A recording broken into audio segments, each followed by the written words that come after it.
Sahabat Shalom, Bapak Yahweh memberkati saudara sekalian.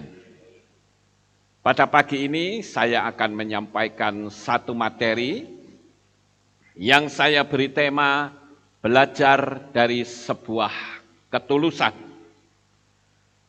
Saudara yang terkasih, kehidupan manusia saat ini dibentuk oleh situasi dunia yang semakin hari semakin sulit.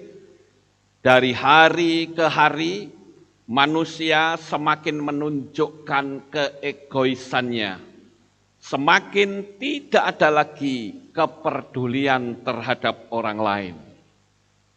Satu hari saya membaca sebuah artikel yang sangat menarik dan menjamah hati saya. Artikel ini adalah tentang kisah seorang penjual cemilan yang hebat, yang mampu menaklukkan hati orang yang sombong dan selalu berprasangka buruk. Saya akan bacakan kisah ini, saudara-saudara, cukup menarik kisahnya, demikian bunyinya. Judulnya adalah Rezeki Tidak Akan Tertukar. Ini bicara tentang seorang pembeli yang merasa hebat, tetapi tertemplak oleh sikap penjual cemilan tersebut. Nah, Bapak Ibu yang terkasih, coba diklik. Nah, ini sebagai ilustrasi ya, saudara bisa sedikit membayangkan di sana. Di pinggir jalan ada bapak jualan cemilan. Aku beli 3 bungkus keripik. Aku tanya, berapa Pak? Sambil menunjuk, bapak itu menjawab, Ibu ambil apa aja ya? Aku spontan mengeritkan hadahi, batinku berkata, kok bapaknya kenapa tanya ya? 3 keripik Pak. 28.000 Bu, jawabnya. Kusodorkan uang selembar 100.000. Berapa uangnya? Masih dalam posisi nunduk, beliau bertanya. Aku mulai bingung dengan pertanyaannya. Ku jawab, 100.000 Pak. Bapak itu lalu berdiri meraba-raba kantong celananya sambil mengeluarin beberapa uang. Astaga, pikir saya, ternyata bapak itu ada masalah di matanya dan sepertinya tidak bisa melihat. Ya Tuhan, kenapa aku tidak pandai menjaga hati? Maafkan jika hati ini belum mampu berbaik sangka sama orang. Bapaknya sibuk membongkar uang yang dikeluarkan dari kantong celananya, nyaris dikeluarkan semua di tangannya. Lalu dia bilang, ambil saja Bu kembaliannya. Seketika aku terkejut mendengar instruksi dari Bapak. Lalu secara spontan aku bertanya kepada Bapak itu, Pak, kalau saya kasih uangnya 10.000, terus saya ambil kembaliannya 50.000 dari tangan Bapak, dan Bapak kan nggak tahu, terus nanti Bapak rugi dong. Lagi-lagi jawaban yang sederhana muncul dari mulutnya. Tuhan tidak akan salah alamat mengasih rezeki Bu. Kalau sekarang saya harus rugi, saya yakin Tuhan pasti menyiapin rezeki lain buat saya. Hidup tidak hanya sebatas untung dan rugi, tapi hidup belajar tentang sabar dan ikhlas, katanya. Aku ini memang sensitif. Kalau ketemu orang hebat seperti ini, rasanya nggak bisa menahan air dari pelupuk mata ini. Oh Tuhan, gemetar hati ini mendengarnya. Bapak itu nanya lagi, sudah ambil kembaliannya belum Bu? Karena dia agak bingung dan ragu. Akhirnya aku jawab, enggak usah Pak, Hari ini Tuhan kirim rezeki untuk Bapak. Bapaknya senyum sambil bilang, terima kasih Bu. Aku terus sadar, ya Tuhan ampuni aku. Maafkan aku jika setiap kegelisahan dan keraguan hati ini akan rezeki daripadamu.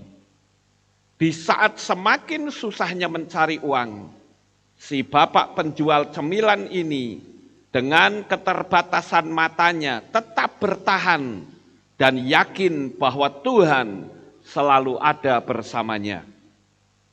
Hari ini aku belajar lagi dari manusia hebat penjual cemilan, bahwa hidup tidak hanya sebatas untung dan rugi. Sama halnya dengan persahabatan, tak terbatas untung dan rugi dalam menilai kebaikan dan pengorbanan. Sebab kebaikan dan pengorbanan tidak dapat dinilai, diukur dengan uang. Hidup tidak sebatas untung dan rugi dalam menilai suatu kebaikan. Sekalipun kita masing-masing mempunyai kekurangan, tetapi jika dengan tulus kita persembahkan kepada Tuhan, pasti akan membawa hasil yang baik. Saudara, dari kisah ini kita bisa melihat bahwa ketulusan hati seseorang itu akan dibela oleh Tuhan. Apapun kepercayaannya, karena ketulusan itu adalah wujud dari hukum kasih yang secara universal bisa diterima oleh agama apapun juga. Kisah ini membuat kita bertanya, adakah kita masih mempunyai ketulusan hati? Ada kisah yang kedua yang juga menarik perhatian saya, yaitu kisah tentang seorang penjual buku yang mempunyai ucapan itu gagap, saudara-saudara. Tetapi orang yang menjual buku itu akhirnya dipuji oleh bosnya.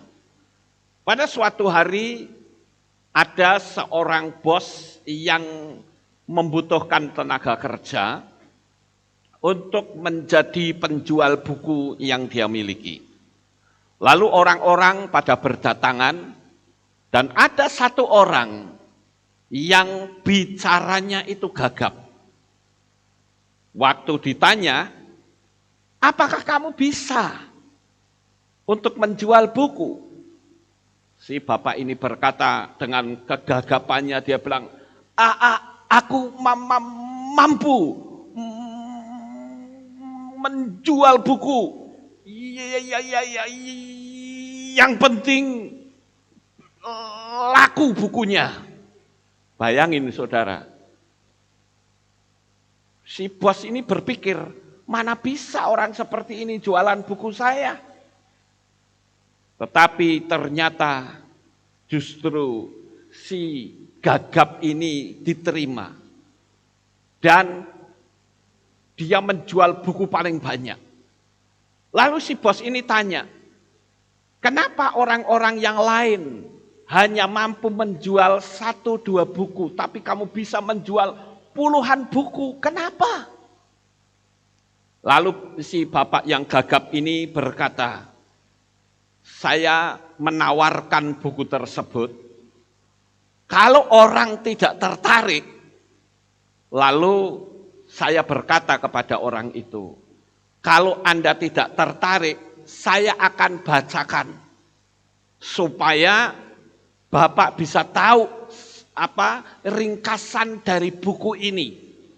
Dan ternyata ketika mereka saya bacakan baru beberapa kalimat, mereka nggak mau. Dia bilang, sudah sini saya beli sajalah bukunya.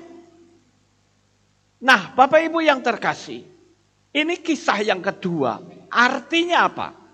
Sekalipun seseorang itu memiliki kekurangan, sebetulnya di dalam diri orang tersebut tetap ada kelebihan. Di dalam kehidupan kita juga seperti itu, saudara. Kita masing-masing memiliki kekurangan.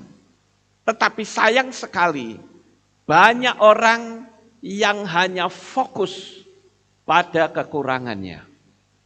Kenapa dia tidak fokus pada kelebihan yang dimiliki? Saya beritahu, siapapun saudara, sekalipun engkau sekolahnya tidak tamat, tidak usah pusing. Engkau memiliki kelebihan yang perlu engkau persembahkan kepada Tuhan. Karena kelebihanmu akan membawa hidupmu naik lebih tinggi.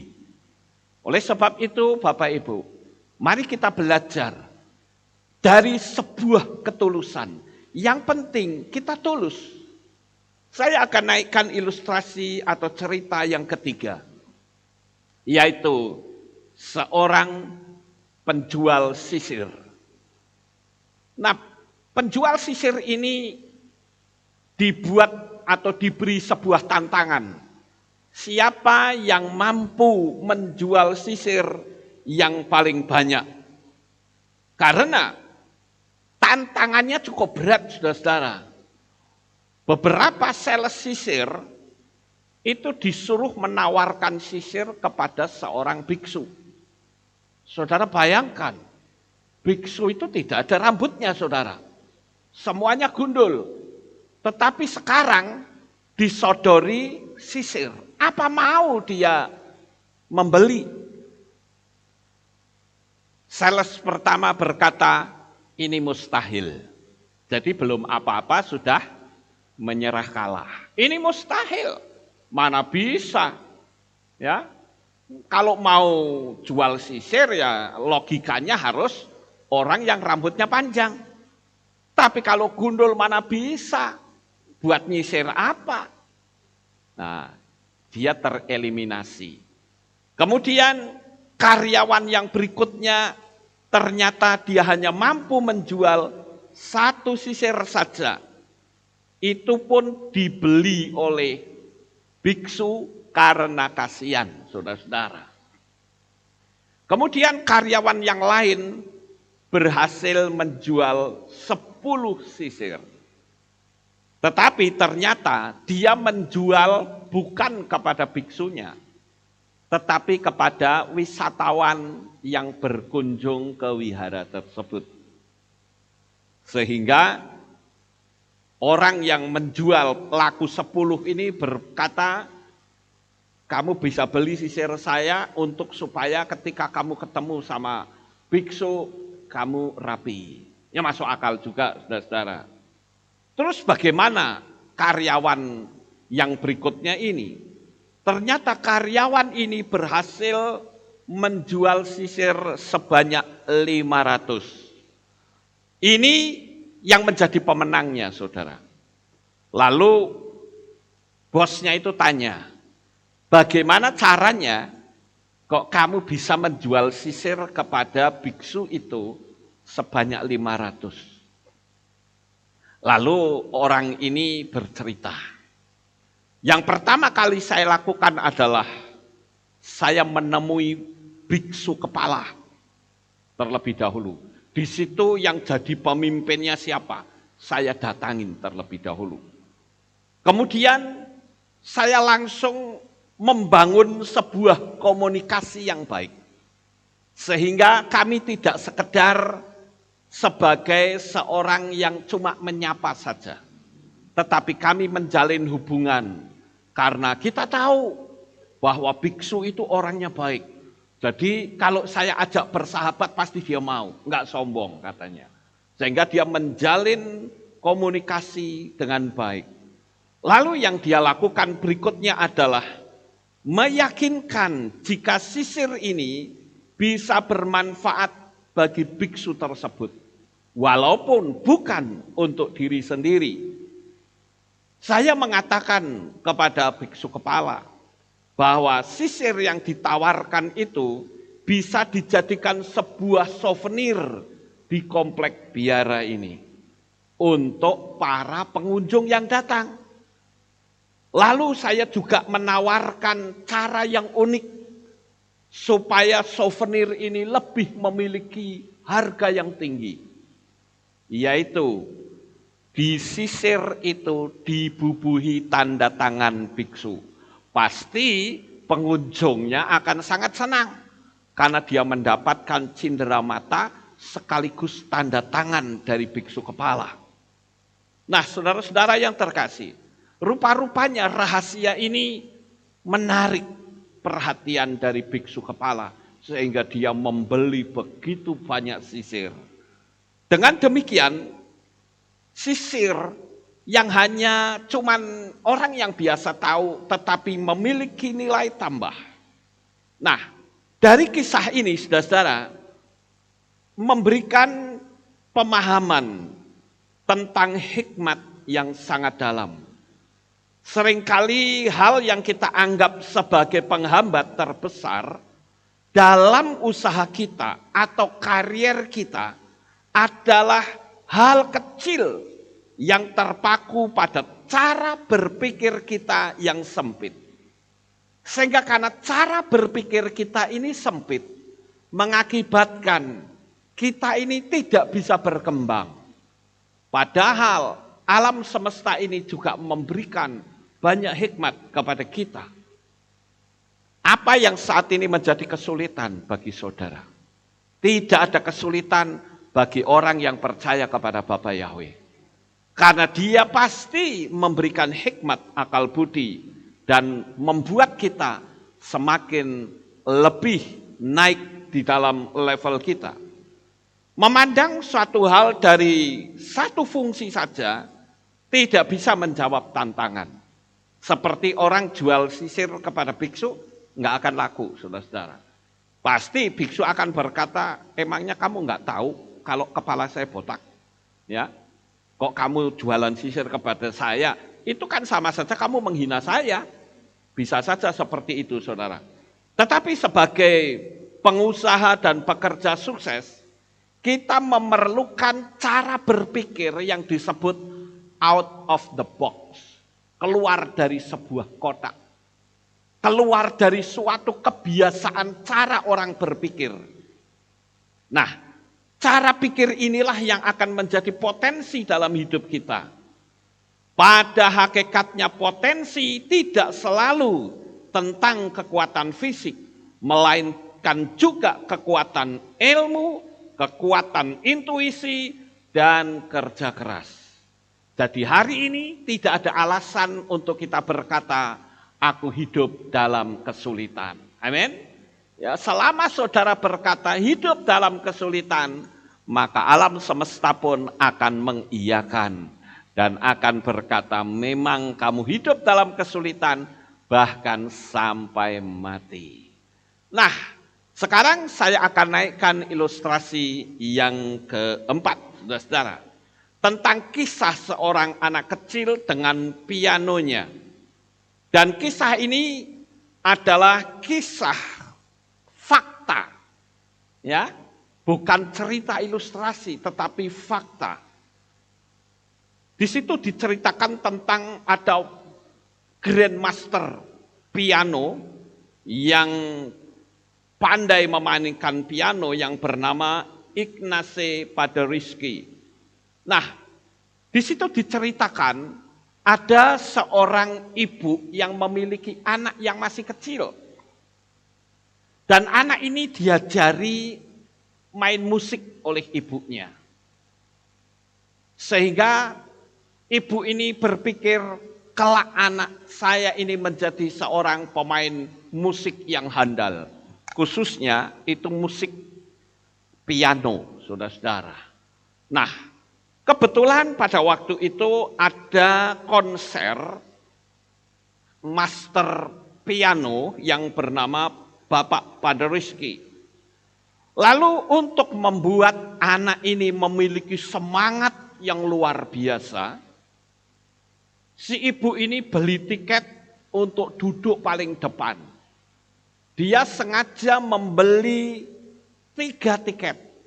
Yang satu untuk diri sendiri, yang 2 untuk anak kecil ini, saudara. Tujuannya apa? Supaya tidak terganggu oleh orang di sampingnya. Nah, waktu itu si ibu ini sudah berada di ruang konser. Di depan sana ada piano grand yang luar biasa hebat, saudara-saudara. Nah, pada waktu itu acara akan dimulai. Lampu digelapkan semua. Sebentar lagi acara mulai. Sementara si ibu ini ngobrol sama orang di sampingnya. Begitu panggung lampunya dinyalakan, dan ada satu lampu yang menyorot persis di piano grand itu, saudara-saudara. Ternyata ibu ini terkejut luar biasa. Sebab anak kecil yang ada di sampingnya itu ternyata duduk di kursi piano grand tadi, saudara. Sontak penonton pada bersorak-sorak dan berkata, ini anaknya siapa? Ya, kok tahu-tahu ada di sana, suruh dia turun. Ya, dan ternyata anak ini bukan turun, saudara, tetapi dia memainkan tutsnya dengan lagu yang dia ngerti pada waktu itu, yaitu Twinkle Twinkle Little Star. Twinkle Twinkle Little Star, kan gitu ya. How I wonder what you are, kan begitu lagunya, saudara. Itu lagu bintang kecilnya orang Amerika, saudara. Dia nyanyi. Pada waktu dia sedang memainkan tut, orang rame luar biasa. Suruh anak itu turun, itu anaknya siapa itu? Tahu-tahu ada di sana. Pada saat orang sedang rame, Pater Rizky datang. Dan waktu datang dia di belakangnya dan berkata, don't stop, keep playing.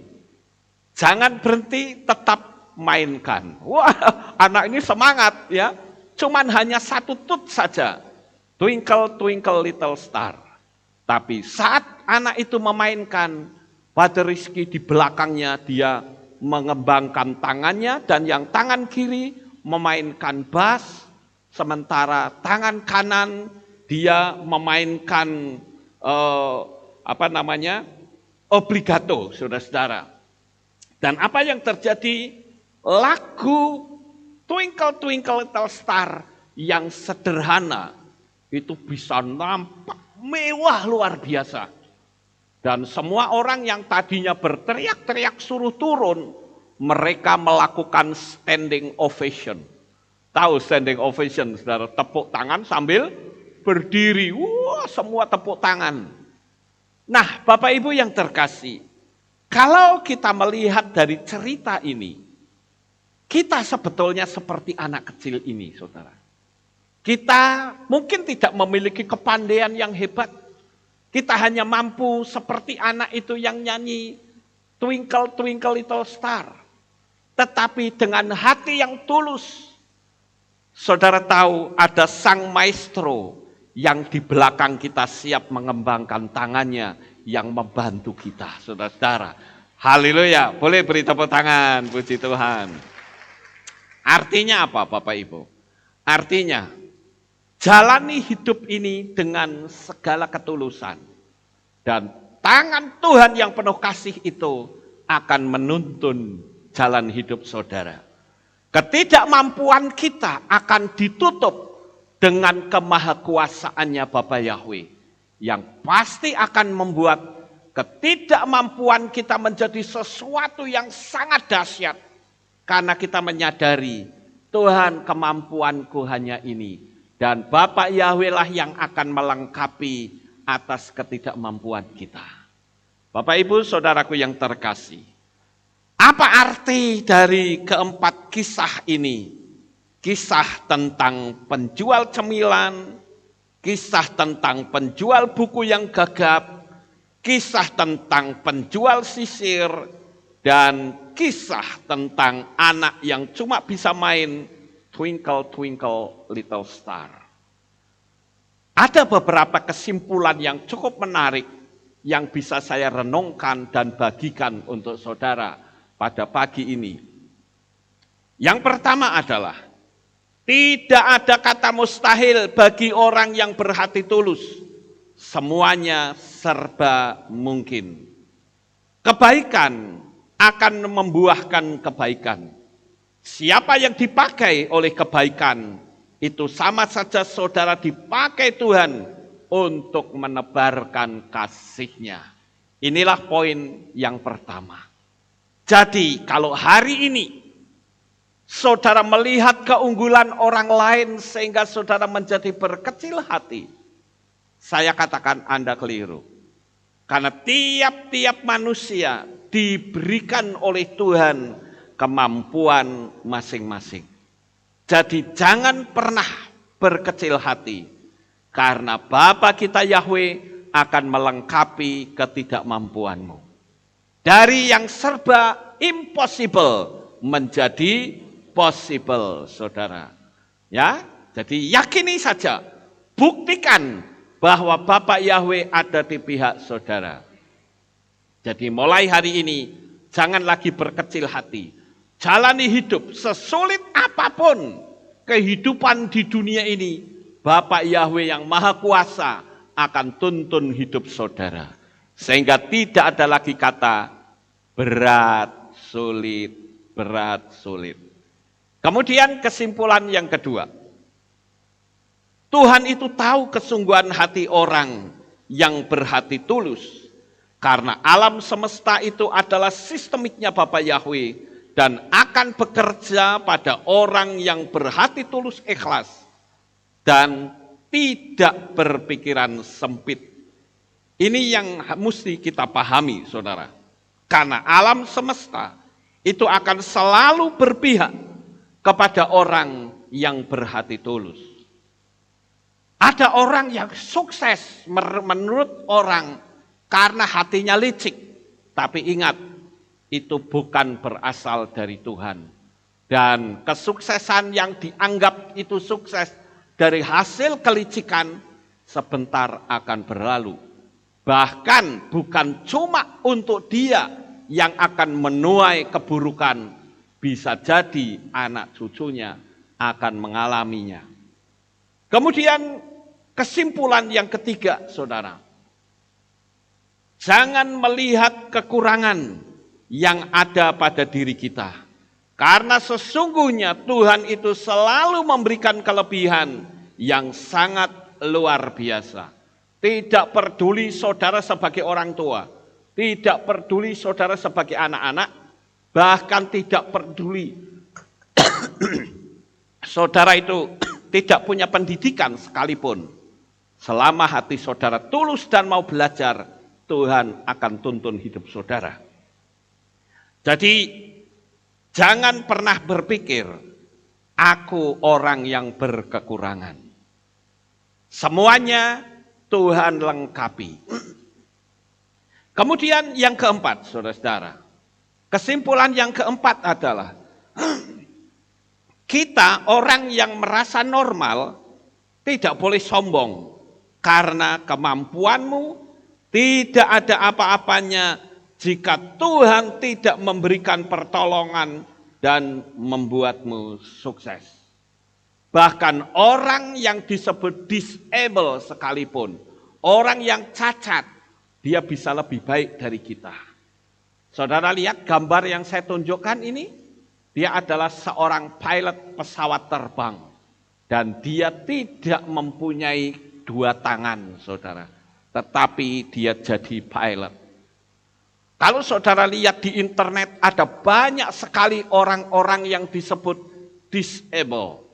Orang yang cacat secara fisik, tetapi keunggulannya bisa jauh melebihi kita. Oleh karena itu, jangan kecilkan kemahakuasaan Tuhan. Kalau dia bisa memakai orang yang cacat secara fisik, terlebih lagi dia bisa memakai saudara semuanya. Yang terpenting adalah gaya berpikir kita selaras dengan apa yang menjadi kemauan Tuhan. Kemudian kesimpulan yang kelima, rezeki, berkat, mujizat tidak akan tertukar. Tuhan itu tahu mana yang layak diberkati dan mana yang tidak layak, karena alam semesta itu cerdas. Oleh karena itu Bapak Ibu, Kenapa berulang kali saya menyebut ketulusan hati, ketulusan hati? Karena kita dan Tuhan ingin supaya kita menjalani hidup ini tidak dengan hati yang licik, tidak dengan hati yang penuh dengan segala trik-trik yang menjatuhkan lawan. Selama kita tulus, Tuhan akan menyertai kita senantiasa. Kemudian kesimpulan yang keenam.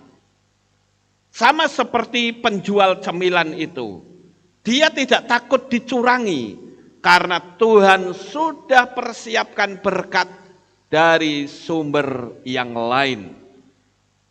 Kita tentu tahu saudara, orang yang menjual cemilan itu yang buta, bisa saja dia berhadapan dengan orang yang jahat.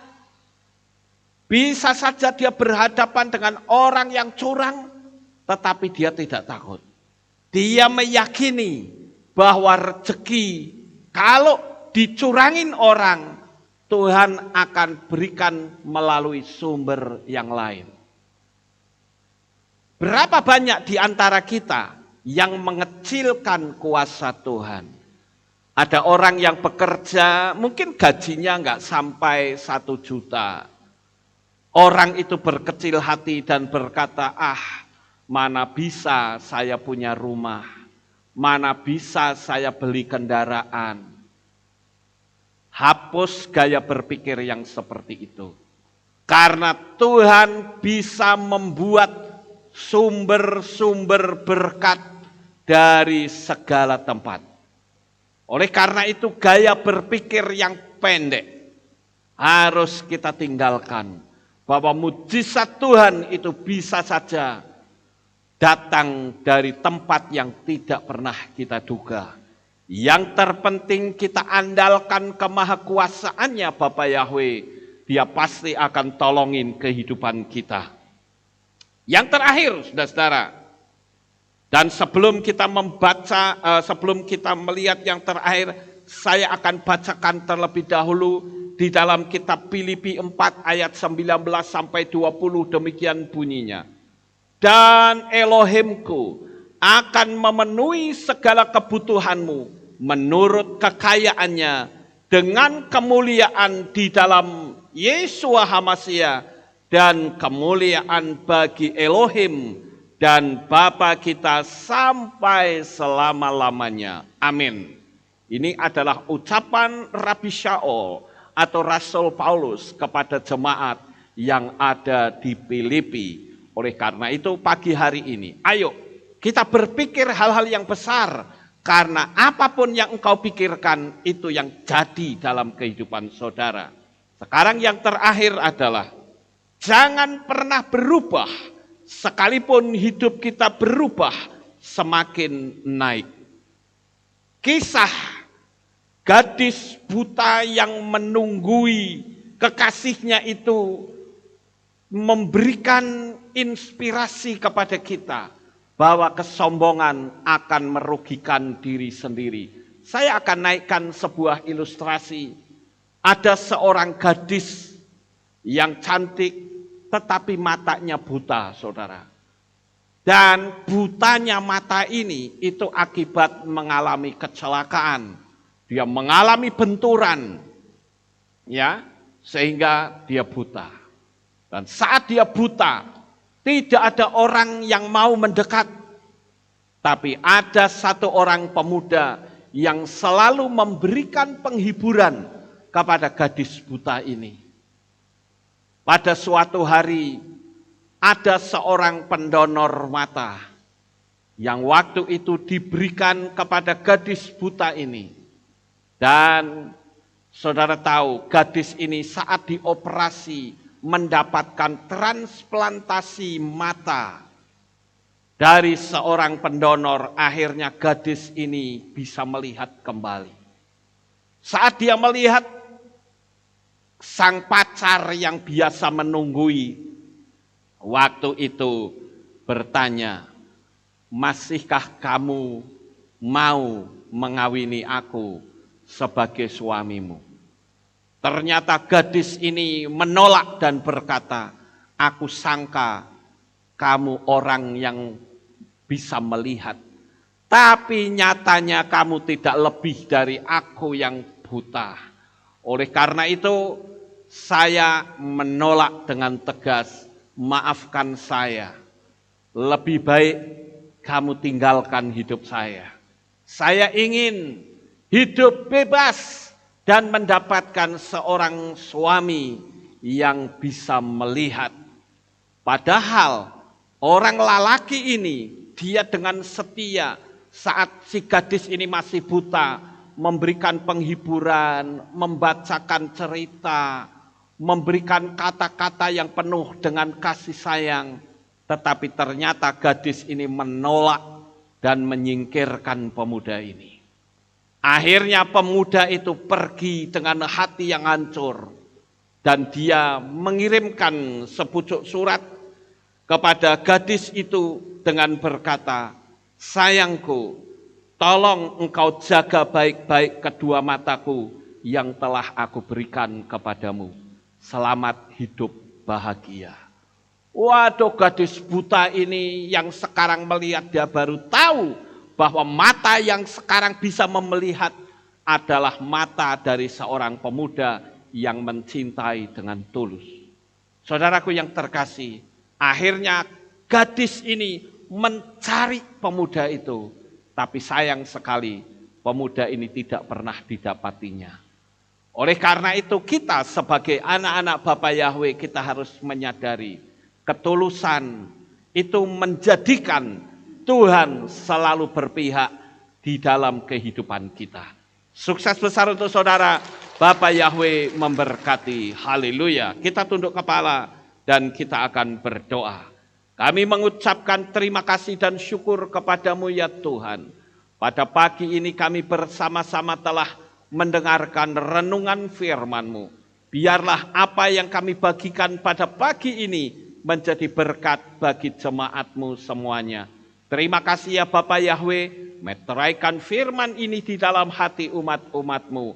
Di dalam nama Adonai Yeshua HaMashiach, Juru Selamat kami yang ajaib, kami sudah berdoa dan mengucap syukur. Semua yang percaya berkata, amin. Haleluya. Kita akan, pagi ini tidak ada pengumuman, saudara-saudara. Kita akan akhiri kebaktian kita. Saya mengundang jemaat Tuhan kita bangkit berdiri dan kita akan tutup dalam doa. Terima kasih ya Bapa Yahweh. Selesai sudah ibadah kami di hari Sabat pagi ini. Sebentar kami akan pulang ke rumah kami masing-masing. Jaga, lindungi, peliharakan kami sampai di rumah kami masing-masing dengan selamat. Tutup bungkus kami dengan kuasa-Mu, pertemukan kembali esok untuk kami bisa bersama-sama beribadah, memuji dan meninggikan Engkau. Terima kasih ya Bapa, di dalam nama Adonai Yeshua HaMashiach kami sudah berdoa dan mengucap syukur. Mari kita angkat tangan kita dan kita akan menerima berkat Kohanim. Haleluya. Yevarechecha Yahweh wa yishmereka.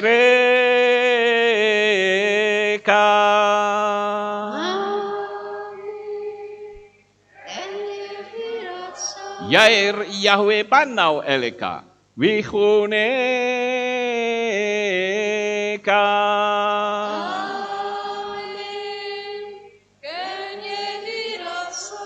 Isa Yahweh panau eleka wa yashem lecha shalom.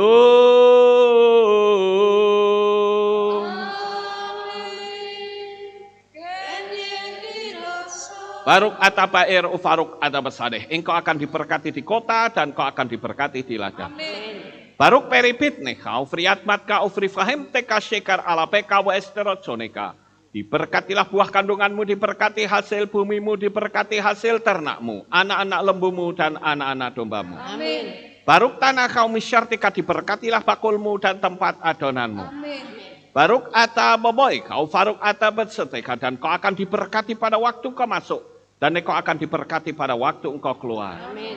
Baruk ata Yahweh Elohenu melek haolam, besiem Yeshua HaMashiach Ruach HaKodesh kile olam faed. Kami sudah berdoa dan mengucap syukur. Haleluya.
Shalom, shalom. Leia sembleka. Shalom, shalom. Yevareka, Reismereka, Yevareka.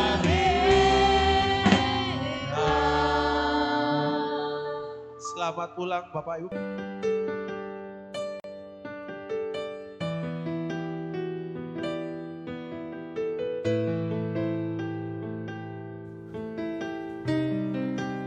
Segala pujian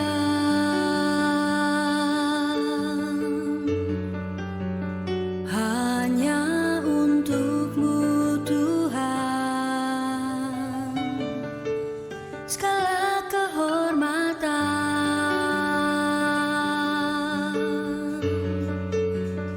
juga punya-Mu Tuhan.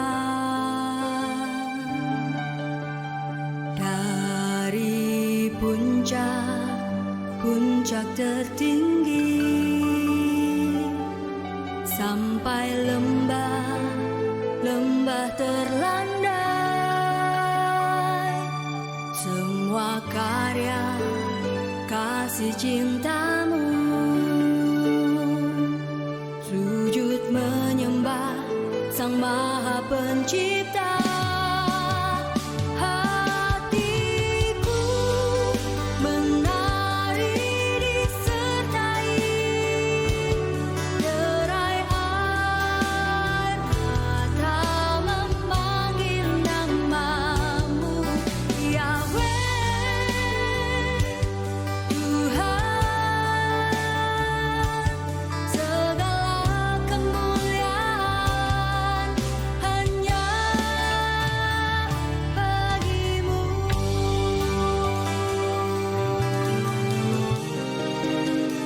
Engkaulah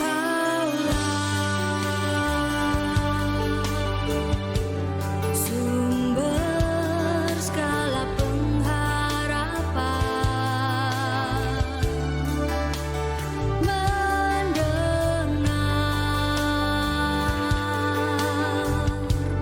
memulihkan hati yang luluh, menyembuhkan juga menghibur. Engkau lara menjadi